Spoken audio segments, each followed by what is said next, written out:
Hello friends.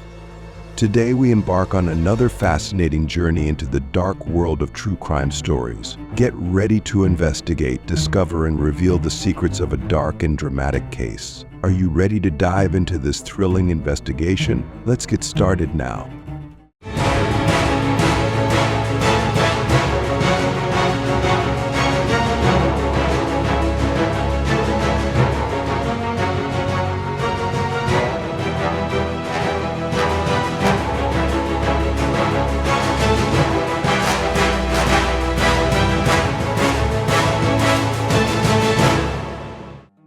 At approximately 6:23 a.m., the Jackson County Sheriff's Office and the Iowa Division of Criminal Investigation received an emergency call reporting a shooting at Makoka Cave State Park. Responding to the call, law enforcement officials responded to the park and discovered a tragic scene at a campsite where they found the bodies of 3 individuals. This devastating event not only shocked the local community, but also raised many questions about the cause of the Schmidt family's death, as well as the whereabouts of their only surviving son. The deceased were identified as Tyler Schmidt and his wife Sarah Schmidt, both 42 years old. Tyler has deep roots in Cedar Falls, Iowa, and grew up there, while Sarah, a native of Kansas City, Missouri, spent most of her childhood in St. Louis before moving to Cedar Falls. In 2018, the Schmidt family moved to Cedar Falls, where Sarah took a job at the local community library. Their move marks a new chapter in their lives, integrating into a close-knit community and continuing their shared passion for the outdoors. The Schmidt family includes Tyler and Sarah, along with their 2 children, Arlo, 9, and Lula, 6. Known for their love of the outdoors, the Schmidt family are frequent campers and are known for their love of nature and spending time with family. On the day of the tragic incident, they set up camp at Makoka Cave State Park early in the morning, ready to enjoy a peaceful and enjoyable outing. The sudden nature of the shooting and the loss of the Schmidt family have left many people shocked and saddened, while investigators work to piece together the events leading up to the tragedy and determine the fate of their surviving son. Before 6:30 a.m. on July 22nd, the tragic incident occurred at Makoka Cave State Park. The Schmidt family was attacked while they were sleeping in their tent. Tyler Schmidt was both shot and stabbed. Sarah Schmidt was stabbed, and their daughter, Lula, was strangled and shot. The sole survivor, their son Arlo, escaped the scene and ran out looking for help. Arlo meets another camper at the park, who turns out to be the murderer's mother. The camper quickly called 911, and a panicked Arlo recounted the harrowing incident to the dispatcher. He described how a man dressed in black entered their tent, brandishing a weapon, while his sister screamed and gunfire erupted. The emergency call lasted 23 minutes and a ranger arrived on the scene shortly after. Authorities determined that the attacker acted alone and had no accomplices. When police arrived at the campsite, they discovered the bodies of the Schmidt family. After a thorough search, they found the body of Anthony Orlando Sherwin, a 23-year-old man from LV Vista, Nebraska, who was believed to be the murderer. Sherwin was found to have committed suicide with a gun. Investigators concluded that he was not among the campers who left the area, and after learning about his weapons, police surrounded the park to conduct a search.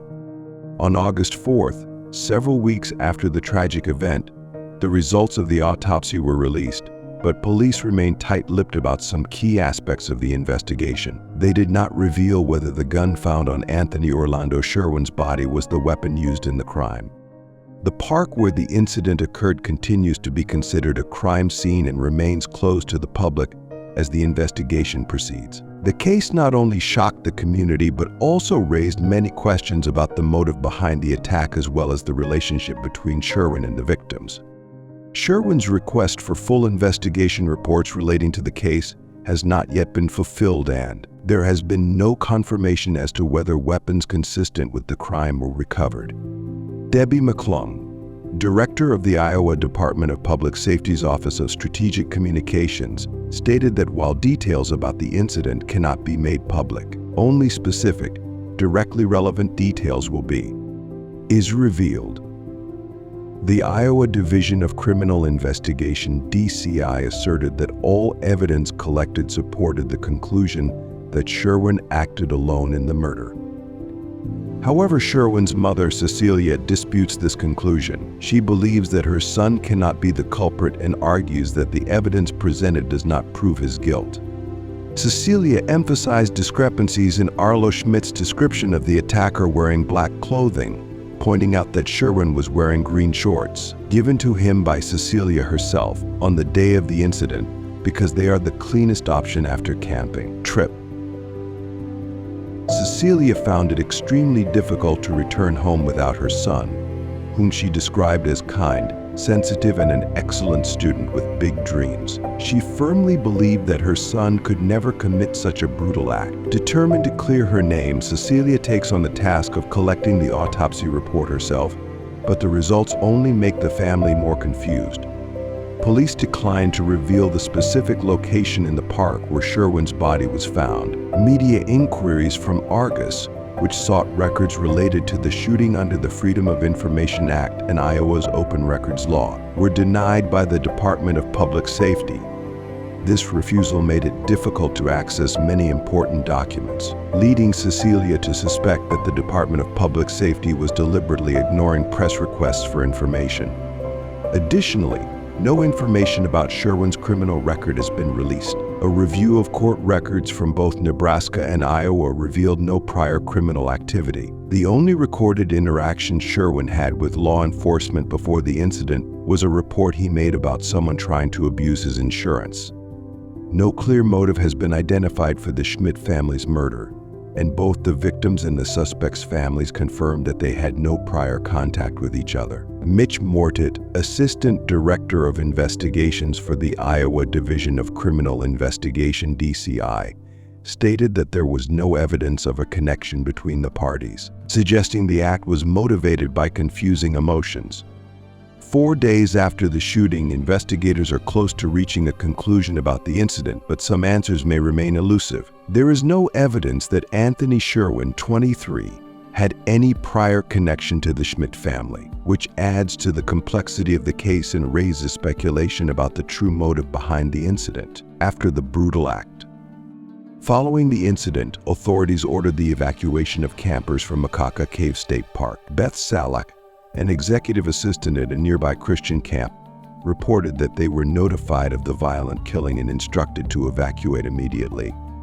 To protect the campers, camp staff planned a surprise visit to Little Bear Park, intended to keep campers unaware of the ongoing situation and maintain their safety.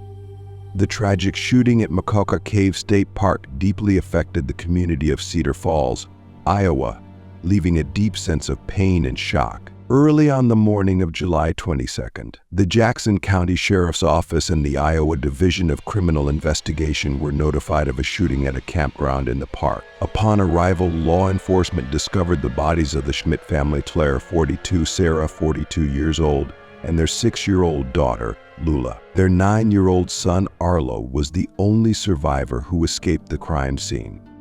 News of the incident quickly spread, causing widespread anxiety in the community. Cedar Falls Mayor Rob Green took to social media to share the heartbreaking news, noting his personal relationship with Sarah Schmidt, whom he frequently saw at the public library. In his message, Mayor Green expressed sadness over the death of the Schmidt family and announced that a funeral service would be held in their honor. He also informed the public that the library would be closed on Saturday to give staff time to grieve. The atmosphere in nearby establishments calmed down considerably. Maggie Moose, a regular patron of a local restaurant, noticed a dramatic change in mood, describing it as more somber than usual on a summer Friday. She lamented the incident as a stark reminder of the ongoing mental health crisis in the United States and expressed sadness at the occurrence of such incidents and their impact on those innocent families. Immediately after the shooting, the east entrance to Makoka Cave State Park was closed, and officials from the Iowa Department of Natural Resources (DNR) were deployed to ensure public safety. Kayla Lyon, DNR director, released a statement expressing deep sadness for the Schmidt family and assuring the public that the agency will continue to closely monitor the situation to maintain safety and address any concerns. Following the tragedy, the Cedar Falls community came together to hold a memorial service for Sarah, Tyler, and their daughter Lula. The ceremony provided a space for mourners to honor the lives of the Schmidt family, who were deeply loved and respected. Their 9-year-old son, Arlo, who survived the attack, struggled with an unimaginable loss. During the memorial service, many family members spoke about the Schmidts' lifelong passion for nature and their love of the outdoors. It was noted that the family frequently camped together, cherishing the time spent in nature. Adam Morehouse, Sarah's brother, described the Schmidt family as an exemplary Midwestern family, famous for its happiness and warmth. He emphasized that the attack was completely random, stressing that there was no previous connection between their family and the suspect. Morehouse poignantly describes how his sister and her family simply enjoyed what should have been a fun family vacation, unaware that it would turn into a tragedy. His comments underscored the deep sense of loss and disbelief that pervades the memorial and the wider community, as they try to make sense of the senseless act that ruined their lives. Following the shooting at Makoka Cave State Park, Mayor Rob Green, along with many other government officials, publicly expressed deep sadness over the incident. They sought to reassure the community of safety and security measures intended to provide some comfort during a time of profound grief. The company where Tyler Schmidt worked also released a statement expressing sadness upon learning of his and his family's death. They remembered Tyler as an exemplary professional and a valued friend, emphasizing the significant void his passing will leave. The tragedy sent a wave of grief throughout the Cedar Falls community, forcing residents to collectively process their emotions and reflect on this sad event. In response, they held memorial services and gatherings to remember the lives lost and support Arlo, the young survivor of the attack. The community's collective effort focuses on helping Arlo navigate his journey to recovery from devastating loss, as they grapple with the harsh reality of how senseless violence tore a family apart. The Schmidt family's connection to camping is a cherished part of their lives. About a year and a half before the tragedy, they went on their first camping trip, which quickly sparked a passion in their children. Camping has become a treasured family activity, providing the opportunity to experience nature together and create lasting memories. To honor the Schmidt family, Mayor Rob Green announced a memorial event at Overman Park on Tuesday, August 2nd, 2022. The service will be held from 5:30 p.m. to 7 p.m. is designed to bring neighbors together to share their stories and memories of the Schmidt family, celebrating their lives and the joy they brought to those who people around. The event aims to provide a space for collective mourning and reflection, bringing comfort to a community deeply affected by loss.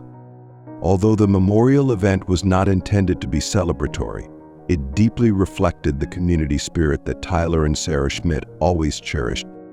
The gathering attracted about 200 participants, including friends, neighbors, and people who knew the family. For those unable to attend in person, the event was live-streamed, allowing a larger audience to witness the outpouring of love and respect for the Schmidt family. A makeshift memorial has been established near the entrance sign to Makoka Cave State Park, where the tragic attack occurred. This location serves as a focal point for the memorial event, providing attendees a place to express their grief and remember the lives lost. This event provides an opportunity for the community to come together, honor the memory of Tyler, Sarah, and their young daughter Lula, and reflect on the profound impact of their loss.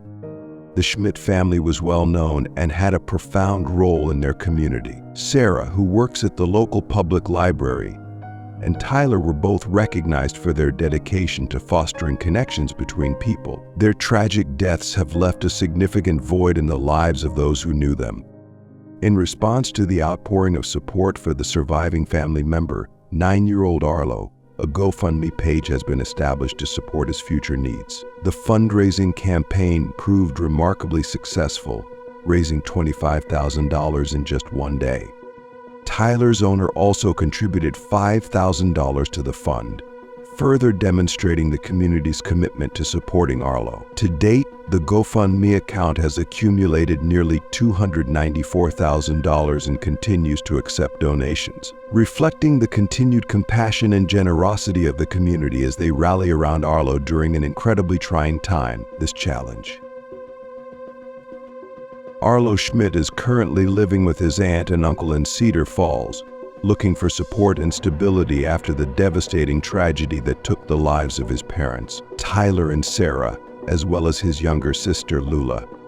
Despite the profound impact of this event, the Cedar Falls community demonstrated resilience and refused to let fear rule their lives. 1 year after the tragedy, the park continues to be a popular destination for camping and outdoor activities, as families remain determined to cherish their time together and maintain their connection to nature. Scott Carroll, a camper from Wisconsin, exemplified this spirit of perseverance. He and his family visited the park, resolutely choosing to focus on their time together despite the darkness cast by the previous year's violence. Carroll noted that the upcoming anniversary will mark 1 year since the Schmidts were murdered, and he emphasized that many questions about the case remain unresolved. The tragic event saw Tyler, Sarah, and Lula Schmidt found dead in their tent, while Arlo miraculously survived. The perpetrator, Anthony Sherwin, 23, was discovered near the scene with a self-inflicted gunshot wound.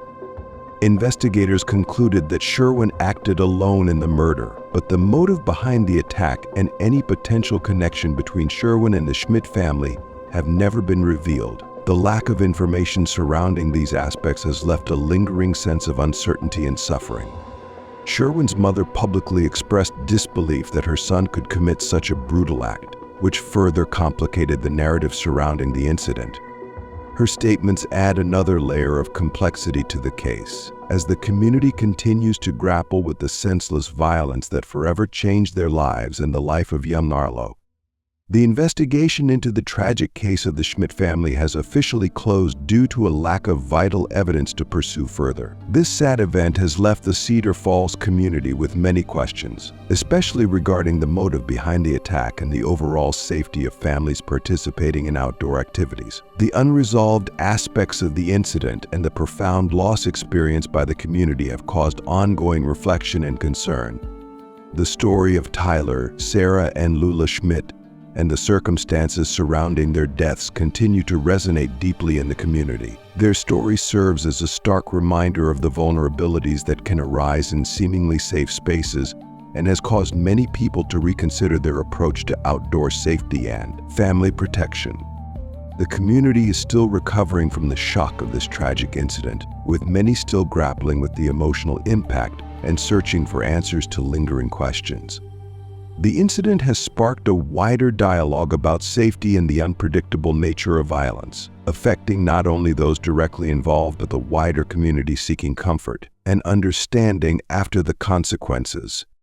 For those who want to engage further or share their thoughts on this case, comments are welcome. To stay informed about similar real-life crime cases and updates, viewers are encouraged to like the video, subscribe to the channel, and activate the notification bell. This will ensure that you don't miss out on any new content or developments in the True Crime Stories series. Thank you for watching, and we look forward to bringing you more exciting and dramatic crime stories in the following videos.